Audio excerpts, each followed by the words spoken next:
First tonight, the head of the independent review into last year's disorder in Leicester has given this programme his first interview. Lord Ian Austin's appealing to people on all sides to speak to him and to work together. But he's already having to defend his impartiality. And today a separate inquiry began into what caused last year's violence. Well, our social affairs correspondent Jeremy Ball is on Belgrave Road for us this evening. Jeremy, what's Lord Austin trying to achieve? Well, of course, it's about learning lessons, Elise, from what happened right here. Disturbances that took so many people by surprise. Now, the government has appointed Ian Austin to find out why they happened. More importantly, perhaps, to make recommendations to stop anything like it happening again.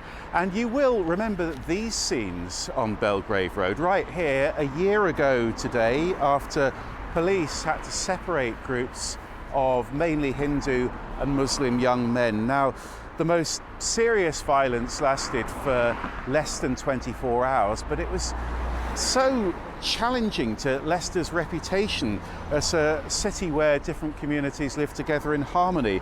And today the government has named 3 expert panellists to work with Lord Austin on this. 2 of them are Samir Shah and Dr. Shaz Mahboob, who are relatively establishment figures from Hindu and Muslim backgrounds. They are going to work with an extremism expert. And Lord Austin told me that he wants to hear from everyone in Leicester with a view on what happened. Let's work together. Let's listen to each other. You come and tell me what you think lies behind these problems. In the end, we're going to produce a report. I want that to reflect and to be based on everybody's views in Leicester. So it's really important that people come and talk to us. The biggest challenge I guess you're going to face is credibility, because everybody who's tried to get to the bottom of this before has been accused of either bias against Hindus or bias against Muslims. How are you going to deal with that? Well, we've got a diverse team on the panel. We've got a panel of real experts. We're coming to this with a completely open mind, no preconditions, no preconceptions at all. We're going to listen to local people. We understand that we've got to come to Leicester, we've got to listen to them, we've got to earn their trust and confidence. Look, I think in the end, we're only going to solve these problems if people listen to each other and if people work together. You all know, though, that your own objectivity has been questioned by some Muslims in Leicester. How are you going to convince them? By listening to them. Look, I've spent my entire life fighting extremism, racism and prejudice. I've devoted my entire life to bringing people together, bringing communities together, to building a stronger society and more united communities.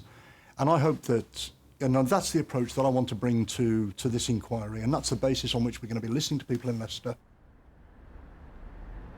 Now, we're expecting to hear the recommendations from that independent review next year, and as you know, it's not the first attempt to get to the bottom of what happened here. In fact, just today, yet another inquiry into last year's violence was unveiled just up the road from here. Now, that second one is less focused on extremism, more focused on human rights and international politics. It's led by an academic who used to advise the United Nations.